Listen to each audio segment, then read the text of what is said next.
امیر المومنین خلیفۃ المسلمین جانشین مصطفیٰ اور رسول اللہ کے دین کا بہت بڑا سپاہی حضرت عمر فاروق رضی اللہ تعالی عنہ۔ جناب عمر کا نام صرف کام نہیں، حضرت عمر کا نام انقلاب برپا کر دیتا ہے۔ کفر کے ایوانوں میں جب ظلم شرک کی وادیوں میں جب حضرت عمر کا نام بھی لیا جائے تو بے ایمان کانپنا شروع ہو جاتا ہے۔ حضرت عمر فاروق رضی اللہ تعالی عنہ۔ حضرت عمر معمولی شخص نہیں، معمولی آدمی نہیں۔ کچھ لوگ صدیوں کے بعد پیدا ہوتے ہیں اور کچھ لوگ ایسے ہوتے ہیں جو ایک ہی بار پیدا ہوتے ہیں، ان جیسا دوسرا پیدا ہوتا ہی نہیں۔ حضرت عمر رضی اللہ تعالی عنہ ایسی شخصیات ہی نہیں ہوتی دوبارہ۔ سارے صحابہ در رسالت مآب پہ خود آئے۔ یہ وہ عظیم شخص ہے جسے اللہ کے محبوب نے اللہ سے مانگ کے لیا، کہا اے اللہ مجھے دے دے، اللہ سے مانگ کے لیا۔ اس لیے صوفیاء کہتے ہیں کچھ مرید ہوتے ہیں، کچھ مراد ہوتے ہیں۔ مرید وہ ہوتا ہے جو چل کے آتا ہے کہ مرید ہوتا ہے، مراد وہ ہوتا ہے جسے کہا جاتا ہے کہ یہ کبھی میرا بن جائے، یہ کبھی آ جائے نا میرا بن جائے، اس کو مراد کہتے ہیں۔ حضرت عمر مصطفیٰ کریم کی مراد ہے، حضور کی مراد ہے۔ اے اللہ اسلام کو عزت دے دے، میرے عمر کو کلمہ پڑھنے کی توفیق عطا فرما دے۔ اور کیسے دعا مانگی یار، حضرت عمر کی تو اس فضیلت کا کوئی جواب نہیں دے سکتا۔ رسول پاک علیہ السلام سب کے لیے ہی دعا مانگتے ہیں نا، حضور کی دعا عام ہے، لیکن مصطفیٰ کریم نے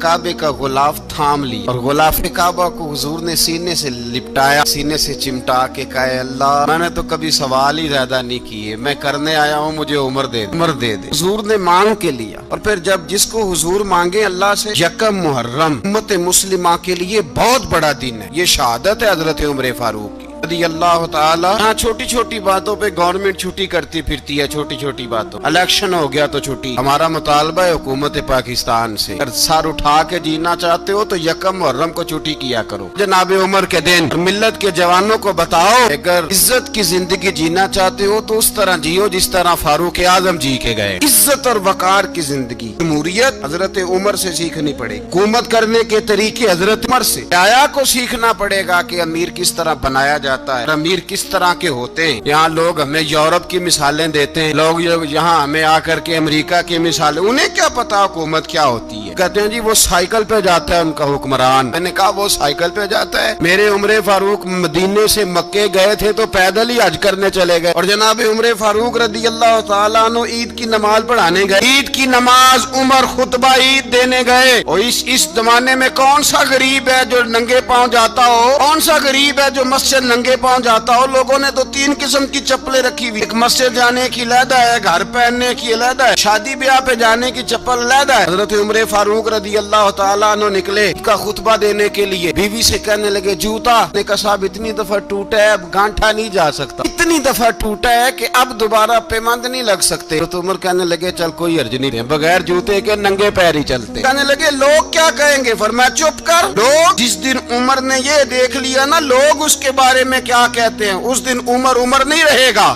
پھر آپ کا نظریہ کیا ہے؟ فرمایا میرا نظریہ یہ ہے کہ رب رسول میرے بارے میں کیا کہتے ہیں۔ لوگوں کا کیا ہے؟ لوگ کل کسی کے بارے میں کچھ کہتے ہیں اور پرسوں کچھ کہتے ہیں، میرا نظریہ یہ ہے کہ رب رسول میرے بارے میں ننگے پیر عمر جا رہے ہیں، میں بڑا ماڑا، کیا غربت، 10 قسم کے جوڑے لٹکے ہوئے کمرے میں اور پہننے کی فرصت نہیں، سویرے کیا پہننا ہے شام کیا پہننا ہے، 15 سوٹ کٹھے استری ہو کے لانڈری والا بھیج رہا، تو غریب ہے، تو بہت بڑا غریب ہے۔ اس لیے کہ غربت پیسوں کی وجہ سے نہیں ہوتی، غربت تو دل کی ہوتی ہے، واقعی بڑا غریب ہے اور تو غریب ہی رہے گا۔ امیر تو عمر فاروق تھے، تو ننگے پاؤں چلے گئے عید کی نماز پڑھانے، تو رستے میں جو ملا کہنے لگا عمر جوتا تو پہن لو۔ فرمایا تمہیں عمر کا جوتا نہ پہننے کا نقص تو نظر آیا ہے، کوئی حرج نہیں، اگر عمر کو کبھی بتانا ہوا تو وہ والا نقص بتانا جو عمر کی سیرت میں پیدا ہو، دھاڑ میں پیدا ہو، وہ والا نقص بتانا، یہ چھوڑو جوتے آتے جاتے رہتے۔ ننگے پاؤں گئے، پاؤں دھوئے، نماز پڑھائی، لوٹ حضرت سیدنا فاروق اعظم رضی اللہ تعالی اپنی زندگی کو ترتیب دیا، ایک دن بھی خلافت نہیں مانگی اللہ سے۔ حضرت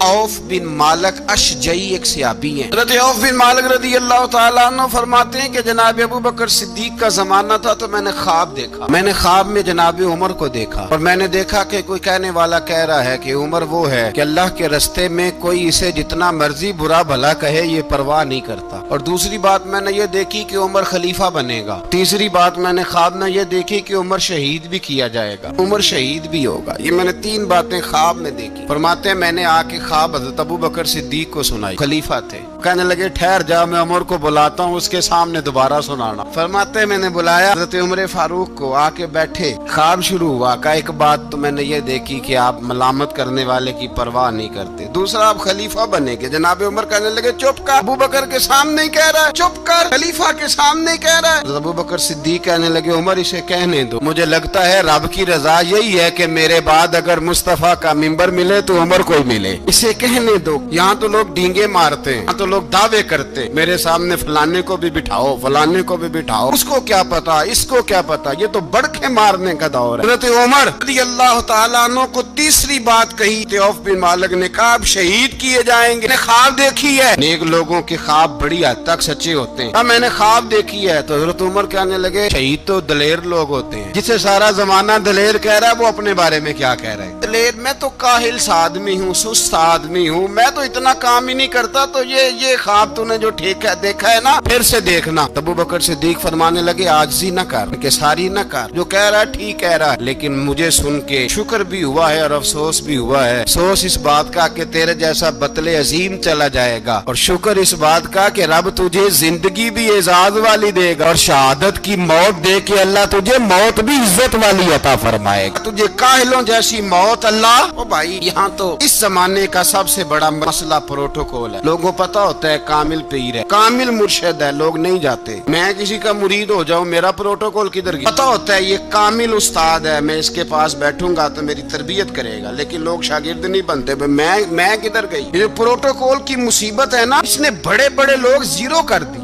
لوگ جہاں سلوٹ کرنا چاہیے وہاں بھی سلوٹ کرانے کے قائل ہیں. پر حضرت عمر رضی اللہ تعالی, حضرت عمر کی سادگی اور پھر جناب عمر کی عاجزی, اب انسان اپنے اوپر سوار کر لیتا ہے نا, سوار کر لیتا ہے. میں بدکار پرانا خادم سے در ملی نٹ ہوئی, تے واصف یار نے نظر جو کیتی تے واصف ہی.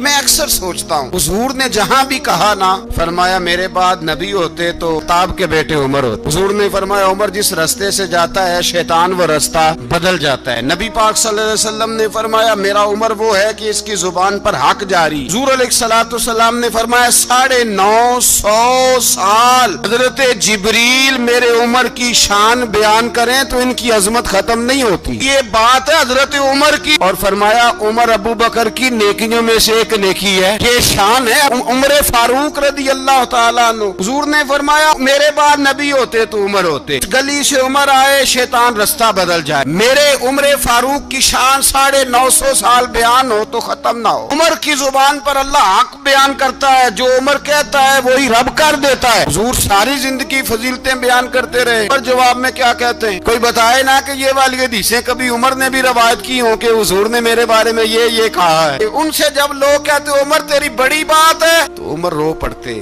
میں تو اونٹ چرانے والے باپ کا بیٹا ہوں, میں تو اونٹ چرانے والے باپ کا بیٹا. اس سے آگے عمر گئے ہی نہیں ساری زندگی, اس سے آگے لفظ ہی نہیں ادا کیا. سونٹ تھے, میری ڈیوٹی ہوتی تھی, سنبھالے نہیں جاتے تھے, ابا ڈنڈوں سے مارتا تھا. ساری زندگی عمر حج کرنے گئے, خشک تنا کھجور کا عمر فاروق رضی اللہ تعالیٰ عنہ نے اس کو اپنے کلاوے میں لیا, رونے لگے. وہ نے کہا عمر کیا ہوا؟ فرمانے لگے یہاں میں اونٹ چرایا کرتا, جہاں میں اونٹ چراتا تھا 10 اونٹ سنبھالے نہیں جاتے تھے. دیکھو رسول اللہ کی شان, آج ساری امت چلانے کا طریقہ عطا فرما دیا. ساری نظریے سے پیار. پیسہ کس کو برا لگتا ہے؟ آپ آدمی کی 50 کروڑ کی پراپرٹی ہے, اس کو پوچھیں سب سے غریب, آپ کو وہی نظر آئے گا, کہے گا میں ٹائٹ ہوں. سارے صحابہ مل کے آئے, کہنے لگے عمر فاروق سے کہنا ہے نبی پاک کے زمانے میں تو ظاہراً غربت تھی, ابو بکر کے دور میں بھی غربت تھی, اب تو بڑا مال ہے. عمر سے سفارش کرو کہ عمر نیا کرتا پہنا کرے. ملکوں کے سفیر آتے, عمر وہی پھٹی پرانی چادر اوڑھ کے اور وہی جگہ پہ پیوند لگے سوٹ پہن کے سفیروں کے سامنے بیٹھ جاتا ہے. عمر کو مشورہ دو, ہو گئی بات. سب نے جب مشورہ دے لیا تو سارے کہنے لگے یہ بتاؤ شیر کی مونچھ کو ہاتھ کون لگائے گا؟ نا کس نے ہے, بندہ بھی تو ڈھونڈو نا. کہا جناب میرا یہ خیال ہے کہ مولا علی شیر خدا کہیں گے, کہ جس شخص کی عمر کو سب سے زیادہ حیا کرتے دیکھا وہ شیر خدا مولا علی رضی اللہ تعالی علی کہیں گے. اس لیے کہ جناب علی تو کئی دفعہ جب گفتگو کرتے تھے تو حضرت عمر چپ کر جاتے تھے اور فرماتے تھے علی نہ ہوتا تو میں ہلاک ہو جاتا. تو کہا علی سے کہو. جناب علی شیر خدا کو بلایا, کہا جناب تے کہیں ہیں کہ زیادہ نہیں، ایک کرتا نیا پہن لے، سفیر آتے ہیں، وزیر آتے ہیں تو ایک کرتا نیا پہن لے۔ حضرت علی کو بلایا، آپ فرمانے لگے کوئی اور بات ہوتی تو میں کہہ دیتا، یہ والی میں نہیں کہہ سکتا، میں عمر کو کئی دفعہ کہہ دیتا ہوں، جلال میں بھی تو سن، یہ والی میں نہیں کہہ سکتا، میں تمہیں ایک مشورہ دیتا ہوں۔ وہ کیا؟ کہنے لگے سیدہ عائشہ صدیقہ سے کہو، مومنوں کی ماں ہیں، عمر ٹالے گا نہیں، اماں جی سے جا کے کہا اماں جی نیا کرتا عمر سے کہیں پہن لیں، وزیر آتے ہیں، بڑے بڑے لوگ، تو چلو کوئی حرج نہیں۔ جن نے کہا اچھا کوئی بات نہیں، میں بلا لیتی ہوں جناب۔ عائشہ نے پیغام بھیجا، جب خادم نے کہا نا مصطفیٰ کے گھر سے پیغام آیا ہے، 20 لوگ بیٹھے تھے، عمر کانپتے ہوئے اٹھے دوڑے۔ حضرت عائشہ پردے میں تھی تو فرماتی ہیں عمر اتحیات کی حالت میں بیٹھ گئے۔ کہا اماں جی دیر تو نہیں ہو گئی مجھے آنے میں؟ کہا نہیں، ٹائم پہ آ گئے ہو، اس لیے بلایا تھا۔ کہا عمر دیکھو غربت کے معاملات اور ہوتے ہیں، جب اللہ آسانی دے تو کوئی چیز استعمال کرنا حرام نہیں ہوتی، اگر حرام ہے تو بتاؤ۔ کہا نہیں اماں جی حلال ہی ہے۔ فرمایا پھر اتنے سفیر آتے ہیں، مشیر آتے ہیں، اب تو مال غنیمت بڑا آتا ہے، ڈھیر لگ جاتے ہیں مسجد میں، تو چل ایک نیا کرتا تم بھی پہن لیا کرو، آپ نیا کرتا پہنو گے تو دھاک بیٹھے گی غیروں پر۔ تو صحابہ کا مشورہ ہے کہ آپ نیا لباس پہنے۔ اماں جی کہتی ہے میں نے حکم دیا تو عمر چپ کر گئے، گردن جھک گئی۔ تھوڑی دیر کے بعد جتنا عمر فاروق نے سر اٹھایا تو داڑھی پہ آنسو گر رہے تھے، رو پڑے، لگے پاک محبوب کی پاک بیوی جیسے حکم کرتی ہو میں حاضر ہوں، پر مجھے وہ والا لباس پہنانا جو میرے مصطفیٰ نے پسند فرمایا ہے، اگر یہ رنگ رسول پاک کا ہے تو میں حاضر ہوں، اور اگر نبی پاک کا نہیں پھر جیسے آپ حکم کریں۔ جناب عائشہ کہتے ہیں عمر روئے تو میں زیادہ روئی، میرا پلو بھیگ گیا آنسو سے۔ میں نے کہا عمر آپ جائیے۔ عمر یوں نکلے تو جو صحابہ کھڑے تھے وہ کونے میں تھے، سارے آ گئے، اماں جی کیا بناؤ؟ فرمایا بھائی تم سب جو باتیں کہتے ہو وہ اپنی جگہ ٹھیک ہیں، اور عمر جو بات کرتا ہے وہ سب سے زیادہ ٹھیک ہے۔ یار ایسی عاجزی، ایسا رنگ، ایسا انداز، ایسا طرز حیات، ایسی زندگی